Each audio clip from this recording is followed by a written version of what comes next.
Meus queridos ouvintes, veja só, olha, o ex-governador do Ceará, o Ciro Gomes, não vem encontrando apoio dentro do seu partido, o PDT, após críticas, ao presidente Luiz Inácio Lula da Silva, e vem se isolando dentro do seu próprio partido. De acordo com a coluna de Paulo Campelli, do site Metrópolis, a repercussão dos ataques ao petista é tão negativa que alguns integrantes do PDT vêm tratando Ciro Gomes como um político aposentado.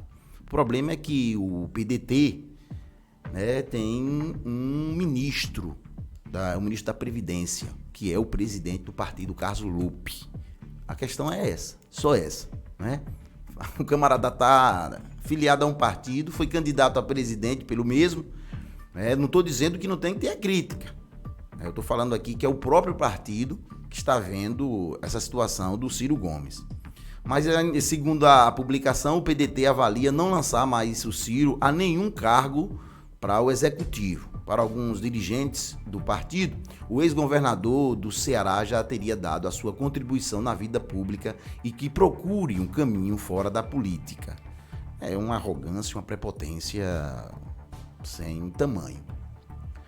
O Ciro Gomes, ele tem um legado muito consistente, É um político de peso.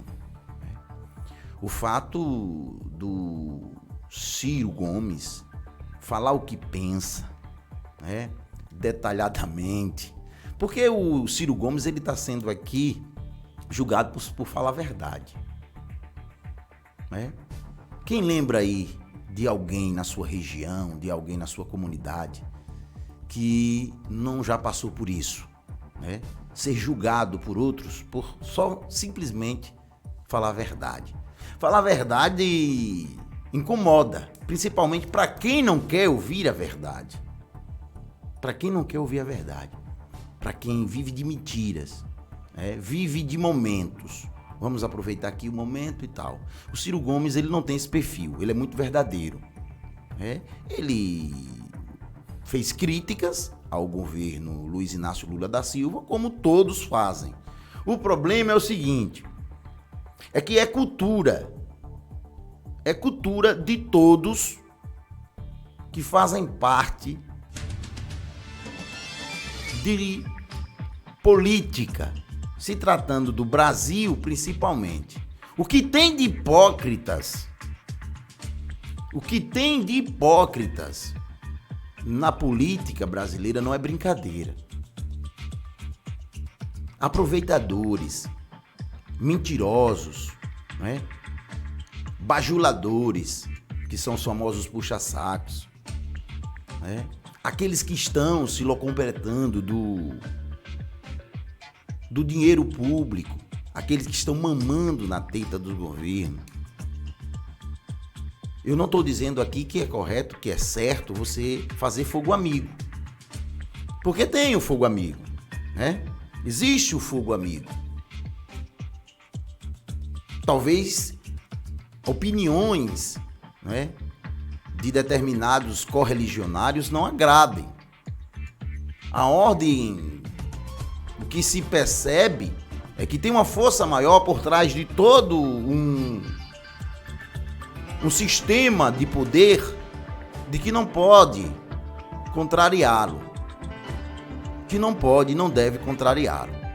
O próprio dirigente do partido diz que Ciro Gomes procure um outro caminho e caia fora da política.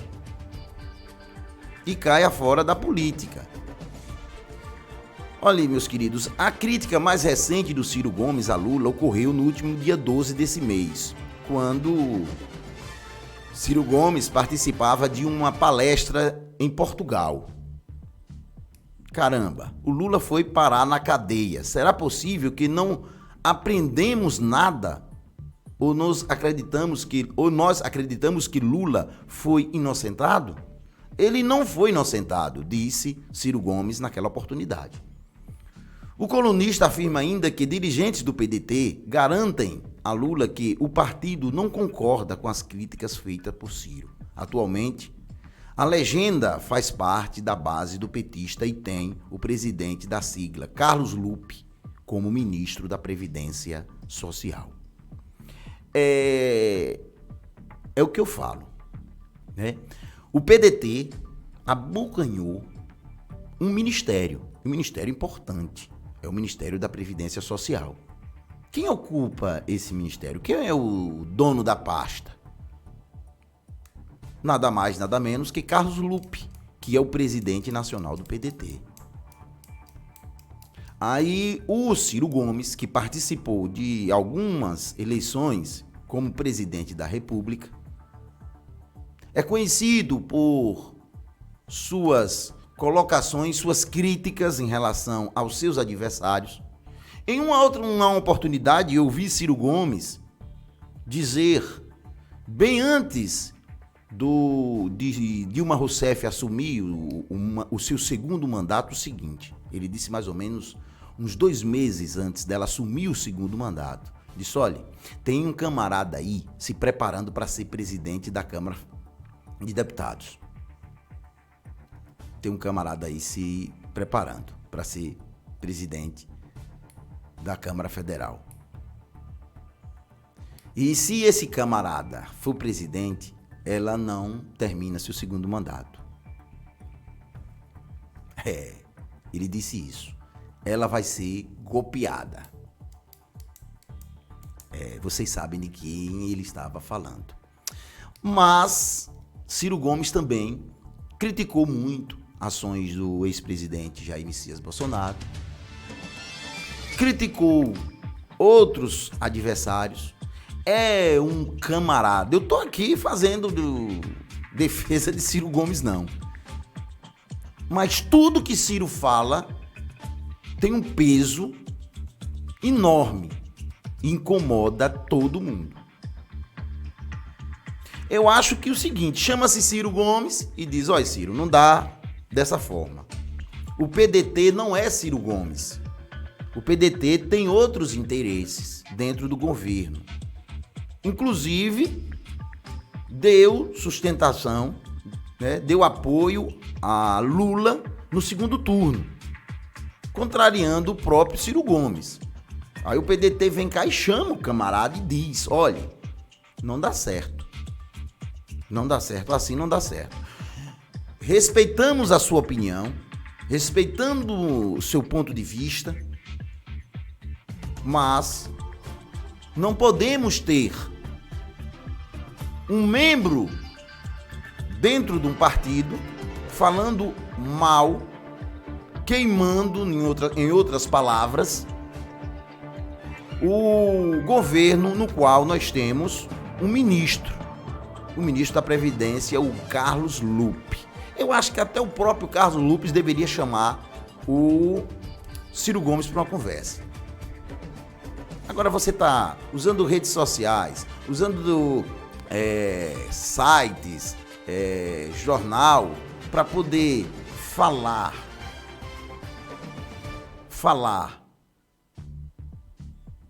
sobre um membro de um partido tão importante como tanto o partido como esse membro aqui, o Ciro Gomes. Dizer que o cara procure um outro caminho e caia fora da política e que ele já está bom de se aposentar. Bom, cada um tem sua avaliação e pensa da sua forma. Agora, eu não concordo quando o Ciro faz as críticas e fica num partido. Se você quiser falar mal do partido, você tem que sair dele. Se você quiser falar mal do seu candidato, do seu prefeito, você tem que sair do grupo. É inadmissível, é jogo sujo, é baixo de quem quer fazer críticas de um governo se utilizando dele. E eu não estou dizendo aqui que o Ciro está se utilizando do governo federal, mas o partido sim. Então aí tem duas questões. Ou o partido chama Ciro Gomes e pede a desfiliação, peça que eles se desfiliem do partido, ou faça uma expulsão, ou o próprio Ciro Gomes, né, procure outro partido para se filiar, deve ter vários aí, são 31 partidos que nós temos aqui. Mas o que vocês mais percebem na política, nesse campo, nos bastidores da política, porque se o eleitor imaginasse, sonhasse o que corre nos bastidores da política, os interesses dos políticos, não só dos políticos, mas de quem vive da política, vive dela. Tem muitos que dizem: Júnior, eu não quero mais participar de eleição nenhuma. Eleitor simples, que não imagina nada. Porque tem eleitor que não sabe quando o candidato vai na casa dele oferecer uma porta para uma cozinha, um saco de cimento, uma carrada de areia, né? Dinheiro em espécie. O eleitor não quer nem saber de onde é que vem, não sabe nem o que é que vai acontecer depois disso. E eu costumo dizer sempre, o mal do país, primeiro na minha avaliação, é a desigualdade social, que é tamanha, enorme. Enorme. Apenas 6% de toda a população detém a riqueza do Brasil. Nós somos hoje mais um pouco de 220 milhões de brasileiros, você imagina isso aí. Apenas 6% de todo esses 220 milhões de brasileiros detêm a renda, o controle do mercado brasileiro. E a política, ela muitas das vezes, na sua maioria, está presente em todos os casos. Em todos os casos, de beneficiar A, beneficiar B. O camarada diz: a política é uma nojeira. A política só tem isso, a política só tem aquilo. Mas infelizmente,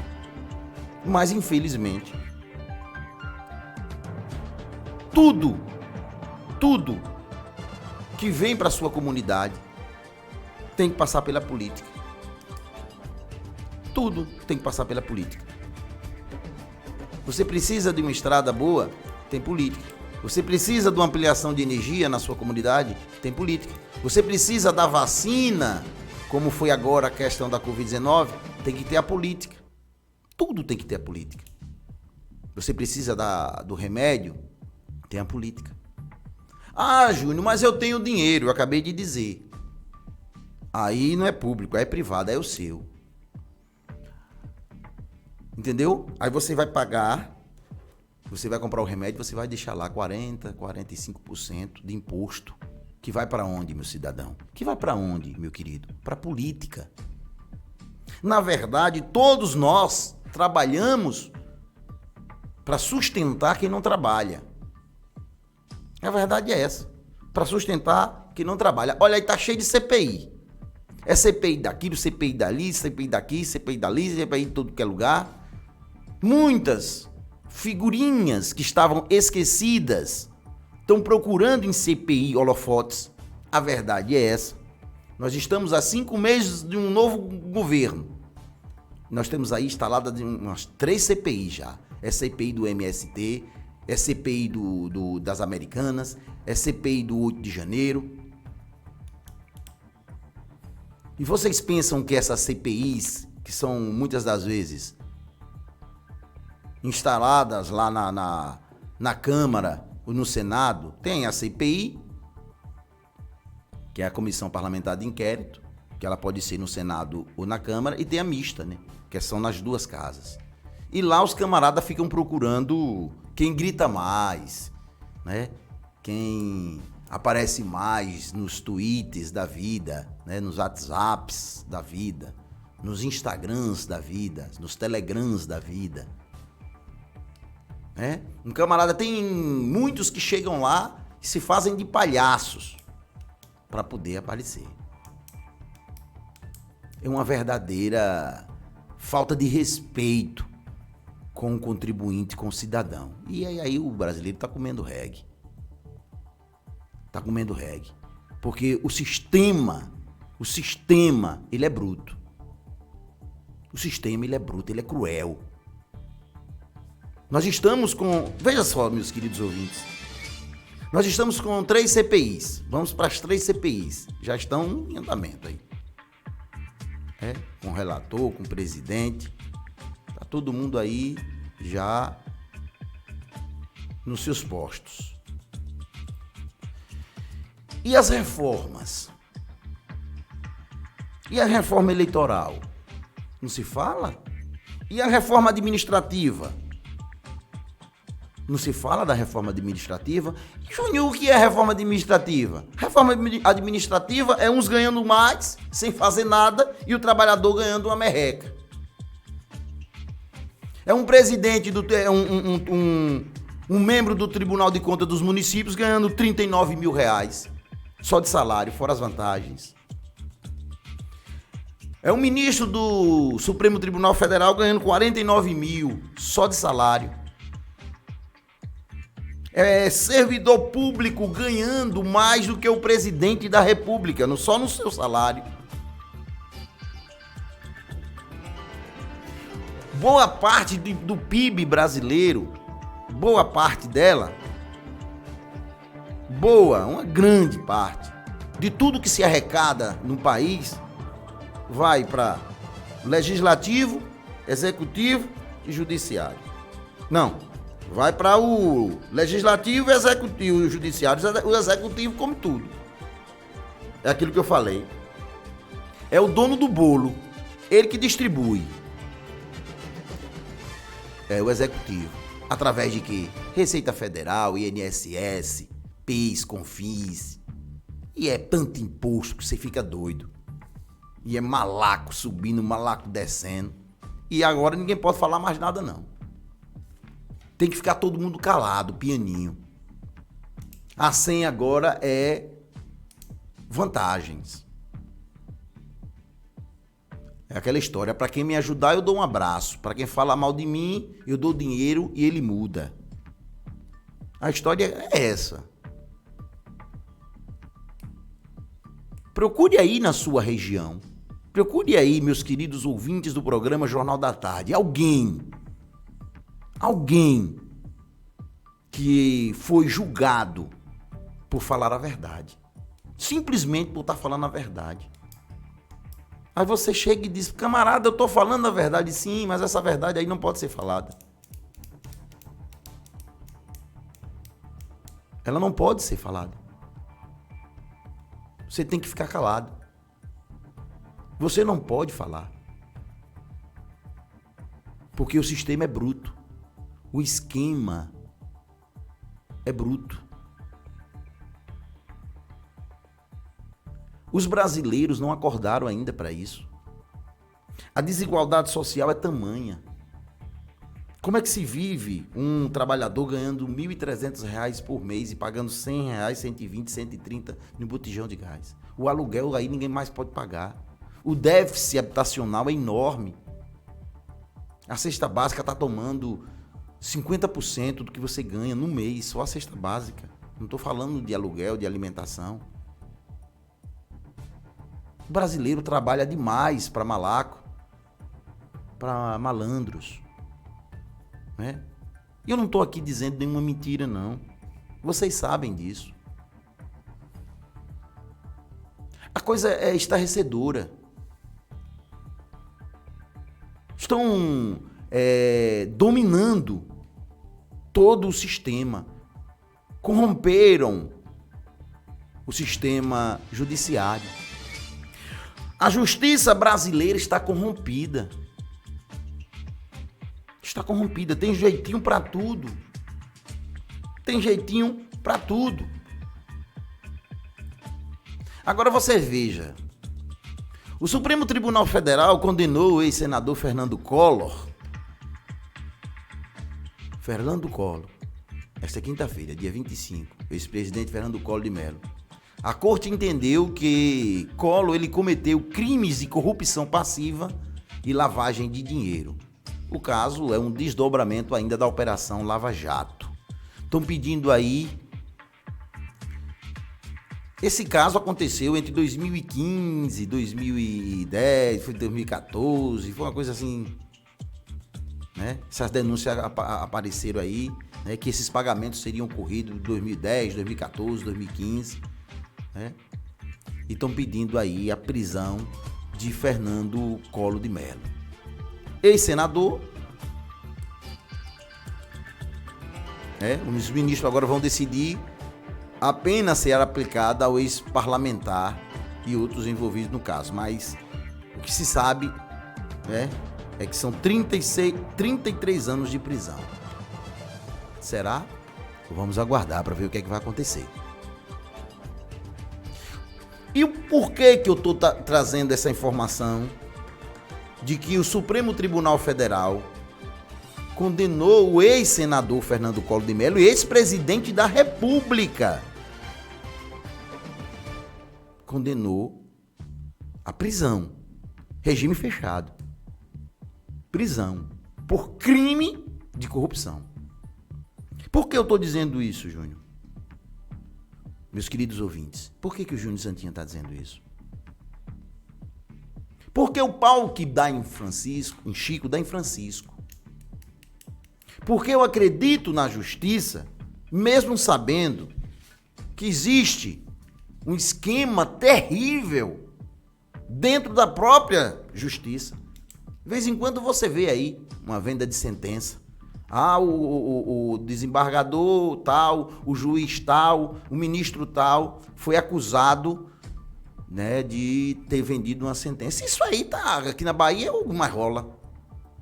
Quantos desembargadores aí não estão afastados por venda de sentença, esquema e grilagem de terra? Não é caso meu aqui, que eu estou abordando agora. Foi noticiado em todos os jornais do Brasil o caso que aconteceu aqui na nossa querida Bahia. E o senador Moro foi tirar uma onda numa brincadeira, no aniversário. O camarada falou em habeas corpus. Ele disse: o habeas corpus tem que pegar lá com Gilmar Mendes. E estão querendo caçar o mandato de Moro por isso. Também, né? Tem outras coisitas más. Mas eu digo sempre que mata o choco, mata a galinha no choco, né? O costume que mata a galinha no choco. Você está acostumado, acha bonzinho, vai lá, faz um ato na sua avaliação pequeno, estou falando agora de gestor, prefeitos, governador.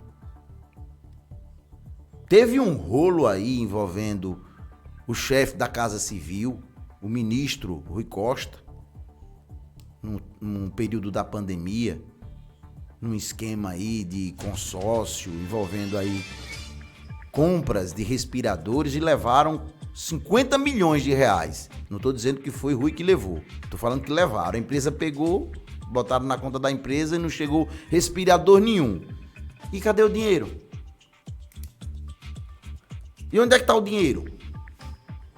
E o camarada tá... O prefeito de tal cidade foi envolvido num ato de corrupção e o desvio chegou a 3, 4 milhões de reais. Aí pede prisão, pede busca e apreensão, pede quebra de sigilo fiscal, bancário, telemático, pede tudo. Meu querido, e o dinheiro, tá onde? Que a Operação Lava Jato fez com que alguém lá que foi condenado devolvesse. Sim, cadê o dinheiro? Que destino ele tomou? O que interessa para o contribuinte é o dinheiro. Vai punir, puna. Agora, cadê o dinheiro? O cara desviou. Porque o camarada hoje não tem nada. Tem nada. Não tem uma casa no nome dele, não tem nada no nome dele. Aí assume uma prefeitura. Com 2, 3 anos o camarada aparece de SW4, aparece com fazenda, apartamento, é o dono da cidade, todo mundo fica batendo continência para ele. E aí? Ganhando o quê? Porque se um cidadão comum hoje, para viver razoavelmente bem, ele precisa ganhar aí em torno de uns 5, 6 salários mínimos. Ah, Júnior, aí eu sou rico. Não, querido. É o déficit. Hoje um salário mínimo, se fosse acompanhar a inflação, era para um cidadão comum que recebe salário, o mínimo deveria estar em cima de uns 5, 6 mil reais. Para você viver com dignidade. Para você viver com um mínimo de conforto também. Já dizia Jesus, nem só de pão vive o homem. É só comer? Porque tem essa cultura também, né, no brasileiro, principalmente no nordestino. Principalmente aqui no Nordeste. O camarada tá trabalhando, aí vai trabalhar segunda, terça, quarta. Quando ele percebe que já arrumou o dinheiro para comprar o feijão, a carne e a farinha, ele para de trabalhar. É assim. Ontem eu estava discutindo com um amigo essa cultura do brasileiro. A questão da pandemia lá gerou aí uma questão de um auxílio emergencial. O que você via era distribuidora de bebidas vendendo aí a rodo. O camarada só queria fazer churrasco e tomar cerveja. Era só o que ele queria. Ou eu estou mentindo? Eu não estou dizendo que não tem que tomar a sua cerveja e fazer seu churrasco. Eu estou dizendo que poucos com muito e muitos sem nada. Eu estou dizendo é o contrário. Eu estou dizendo que tem que sim tomar sua cerveja. Tem sim que fazer o seu churrasco. Agora tem que tomar cuidado com o equilíbrio financeiro, né? Ter controle financeiro. E como é que você controla as suas finanças ganhando R$1.300? Um desemprego batendo na porta do cidadão. Os impostos tomando tudo que você gera no mês. Todo o seu trabalho. Quando você finaliza o mês, você está devendo cartão, você está com energia atrasada, com sua água atrasada. Muitos deles pegando dinheiro com familiares, com agiotas. Caindo no cartão de crédito, no juro absurdo. Essa conversa aqui é bem amistosa. Agora é para ficar bem na mente do cidadão brasileiro, principalmente os nossos queridos ouvintes aqui da Jeremoabo FM. Tem muitos ganhando pouco e poucos ganhando muito. E sabe quem sustenta tudo isso? Sabe qual é a mola que sustenta tudo isso? Você, o contribuinte. Nós, o contribuinte. Vou dizer mais um dado. Eu disse aqui tem alguns dias e vou repetir. Se você for fazer uma compra de R$100 em qualquer supermercado, vai comprar alimentos, você deixa lá em torno de 40% a 45% só de imposto. Você só traz R$55 de alimento. Outra coisa que você for comprar, de 40% a 45% vai para o governo. Sabe para quê? Para sustentar parlamentares, para sustentar advogados, para sustentar muita gente que não trabalha.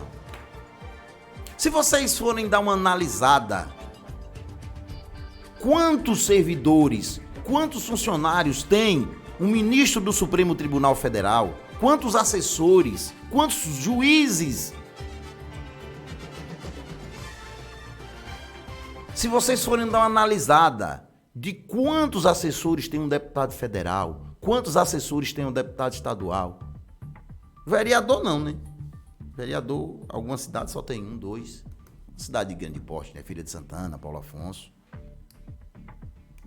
Então precisamos urgentemente de reformas. Reformas bem feitas. Como reforma administrativa, reforma política, uma verdadeira reforma política. Não é uma mini reforma, é uma reforma política. Uma reforma previdenciária. Não foi isso que aconteceu em 2019, que tirou todo o direito do trabalhador. O aposentado rural tá doido aí, sem saber o que é que faz. esperando resposta do INSS 4, 5, 6 meses. Porque o INSS não está podendo despachar a quantidade de processos que está chegando. A nossa sociedade está envelhecendo. E está todo mundo buscando a sua aposentadoria, principalmente a rural. Porque é um segurado especial, é um segurado que não contribui, entre aspas, mas é aquele que vai lá para o campo, é aquele que produz o feijão, o milho. É ele que traz o alimento para a mesa dos brasileiros. É o trabalhador rural. Está sendo, de forma covarde, penalizada pelo sistema. Por que eu digo isso? Porque existe uma fila cruel para despachos, para concessões de benefício de aposentadoria e pensão, principalmente quando é rural. Sabe por quê, meu cidadão? Sabe por quê, meu eleitor, meu ouvinte? Sabe por quê, eleitor brasileiro? Porque não tem dinheiro para pagar. Aí eles preferem indeferir. Aí você fica sem entender. Como é que você passou a sua vida toda trabalhando na roça, apresentou a documentação exigida e só tome pau. Aí vocês vão procurar o judiciário. Muitas das vezes logram êxito, viu? Muitas das vezes. Outras vezes não. E você entra no desespero tamanho. Porque você já não aguenta mais trabalhar.